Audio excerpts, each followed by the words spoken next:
एमआयएमचे राष्ट्रीय अध्यक्ष तथा खासदार असुद्दीन ओवैसी यांनी विधानसभा निवडणुकीसाठी कामाला लागण्याचे आदेश दिले असून अहमदनगरच्या 12 जागा लढण्याची एमआयएम तयारी करत आहे, अशी माहिती डॉक्टर परवेज अशरफी यांनी दिली आहे।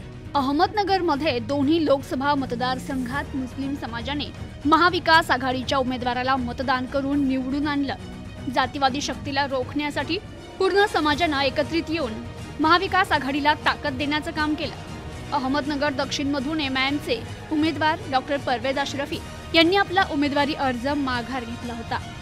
आता लोकसभा निवडणूक संपली आणि विधानसभा निवडणुकीची तयारी सुरू झाली आहे। याच पार्श्वभूमीवर औरंगाबाद येथे एमआयएम पक्षाची बैठक बोलावण्यात आली होती। त्यात सर्व जिल्हाध्यक्ष यांना येणाऱ्या विधानसभा निवडणूक संदर्भात प्रत्येक विधानसभा क्षेत्राची चर्चा करण्यात आली। या बैठकीला एमआयएमचे राष्ट्रीय अध्यक्ष खासदार असुद्दीन ओवैसी हे स्वतः हजर होते। महाराष्ट्रात 48 लोकसभा मतदारसंघातून महाविकास आघाडीने एकही मुस्लिम उमेदवार दिला नसला तरी मुस्लिम समाज महाविकास आघाडी सोबत खंबीरपणे उभा राहिला, फक्त याच आशेने की येणाऱ्या निवडणुकीत महाविकास आघाडी कुठे ना कुठे मुस्लिम समाजाचा विचार करेल। इतकंच नव्हे तर महाविकास आघाडीचे उमेदवार निवडून देताना पूर्ण महाराष्ट्रातून फक्त औरंगाबादमधून एमआयएम तर्फे मुस्लिम उमेदवार जिंकण्याची अपेक्षा मुस्लिम समाज करत होता। मात्र सर्वांनी मिळून इम्तियाज जलील यांना हरवण्यासाठी पूर्ण ताकद लावली। याचाच अर्थ महाविकास आघाडीला मुसलमानांची मते हवी, मात्र मुसलमानांचा नेता नको।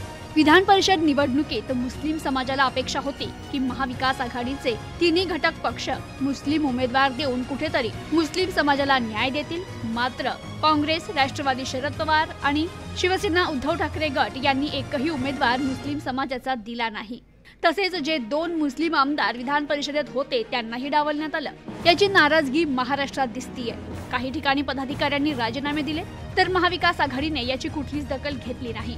औरंगाबाद येथे एमआयएम पक्षाची बैठक खासदार ओवैसी यांच्या नेतृत्वाखाली बोलवण्यात आली होती। या बैठकीत महाराष्ट्रातील प्रत्येक जिल्ह्याचा आढावा घेण्यात आला असून येणाऱ्या विधानसभेमध्ये कोणकोणत्या जागेवर एमआयएमनं आपले प्रतिनिधी द्यावे याबाबतही चर्चा झाली असून या चर्चेदरम्यान अहमदनगरमध्ये विधानसभा निवडणुकीसाठी तयारी करण्याचे संकेत एमआयएम अध्यक्ष खासदार असुद्दीन ओवैसी यांनी दिले। याबाबत बोलताना अहमदनगर एमआयएम जिल्हाध्यक्ष डॉक्टर परवेज अशरफी यांनी अहमदनगर जिल्ह्याचा अहवाल देऊन जिल्ह्यातील 12 विधानसभा क्षेत्रात आपला प्रतिनिधी द्यावा, ज्या महाविकास आघाडीला मुस्लिम समाजानं मतदान केलं आणि अहमदनगर लोकसभामध्ये जातीवादी शक्तीला रोखण्याकरिता आपला उमेदवार अर्ज मागे घेतला तरी मवियाला मुस्लिम समाजाला न्याय देण्यास कोणताही रस नाही। मुस्लिम समाजाने या पक्षांचा संदर्भात विचार का करावा?